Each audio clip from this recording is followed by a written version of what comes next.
Deputy CM Manish Sisodia ने दिल्ली में corona की डरावनी तस्वीर दिखाकर सवाल किया कि आखिर दिल्ली वालों का इलाज कैसे होगा। आज तक संवाददाता अंकित त्यागी ने उनसे खास बातचीत की। मनीष जी, बहुत बहुत शुक्रिया आपका हमसे बात करने के लिए। जून 15 तक आपने कहा कि 44,000 केस होंगे और हमें 6600 बेड चाहिए होंगे। जून 30 तक 1 लाख केस, 15,000 बेड।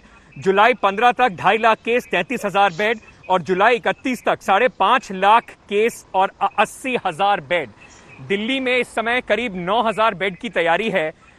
कैसे तैयार करेगी सरकार? इतने बड़े प्रोजेक्शन को लेकर डरा दिया है आपने सबको?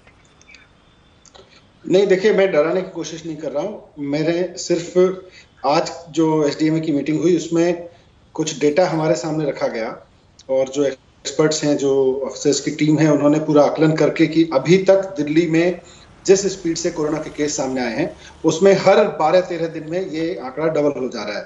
आज की तारीख में करीब 30,000 केसेस हैं। 30 जून तक होते होते ये 1 लाख केसेस हो जाएंगे, जो 15 जुलाई तक अगर इसी स्पीड से बढ़ता है, अगर ये स्पीड बढ़ती है, और जैसे कि हमें आशंका है कि अब जबकि लॉकडाउन खुला है और पूरे देश भर से भी अगर लोगों के यहाँ आके, दिल्ली में आके अस्पतालों में भर्ती होंगे, उनके टेस्ट होंगे, तो वो भी होगा। उसके लिए भी हमें मेंटली प्रिपेयर रहना चाहिए कि अगर अभी तक के रेट पे बढ़ेंगे तो ये आंकड़े हैं कि 30 जून तक 1 लाख केस हो जाएंगे और 15 जुलाई तक फिर वो लगभग 2.25 लाख हो जाएंगे। 31 जुलाई तक लगभग 5.5 लाख केसेस हो चुके होंगे। मनीष जी, दिल्ली का कंपैरिजन जो हो रहा है वो मुंबई से हो रहा है। मुंबई में ऑलरेडी 50,000 केसेस हो चुके हैं और दिल्ली में भी लगातार केस बढ़ते जा रहे हैं। मुंबई में तैयारी अगर आप देखें तो फील्ड हॉस्पिटल आपको दिखाई पड़ रहे हैं। आपको अगर मुंबई में आप देखें तो जो सरकार है वो बड़े बड़े स्टेडियम को आइसोलेशन वार्ड्स और हॉस्पिटल, टेम्पररी हॉस्पिटल में डेवलप कर रही है। दिल्ली में इस तरीके से तैयारी अभी नहीं दिख पा रही है। तो क्या अभी हम ये मान के चलें कि दिल्ली अभी उस स्टेज में पहुंचा नहीं है? अभी उस स्थिति में आपकी तैयारी जो बड़े बड़े स्टेडियम है उसको लेकर कन्वर्ट करने की नहीं है?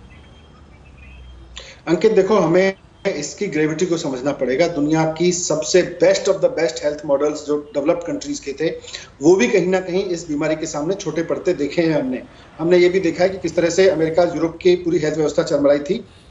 हमने मुंबई के मॉडल से भी समझा है, इसीलिए एक नया मॉडल भी हमने यहाँ विकसित किया, क्योंकि मुंबई से सीख लेते हुए और बाकी शहरों से सीख लेते हुए कि हमने यहाँ होटल्स पे भी ध्यान दिया। क्योंकि जब आप फील्ड हॉस्पिटल बनाने के लिए पहले स्टेज पे जाते हैं तो वहाँ आपको बहुत तरह के टॉयलेट्स से लेकर तमाम चीज़ों की जरूरत पड़ती है। उतने ही बेड्स हम होटल्स में ले रहे हैं जहाँ की पहले से टॉयलेट्स मौजूद हैं, जहाँ की पहले से रूम, गद्दे, बेड वगैरह मौजूद हैं। सिर्फ ऑक्सीजन सिलेंडर लगाने की वहाँ जरूरत पड़ेगी। तो उतने बेड्स की व्यवस्था हम बड़े होटल्स में कर रहे हैं। उसके इसीलिए मुख्यमंत्री जी ने कहा था कि हम प्राइवेट हॉस्पिटल्स, होटल्स, इस सब के साथ में संख्या को आगे बढ़ाएंगे। और जो आपने फील्ड का कहा, फील्ड में भी बेड्स बढ़ाए जाएंगे। भारत सरकार ने भी कहा है कि रेलवे में हमने व्यवस्था की है, उस व्यवस्था को भी हम उपयोग करेंगे।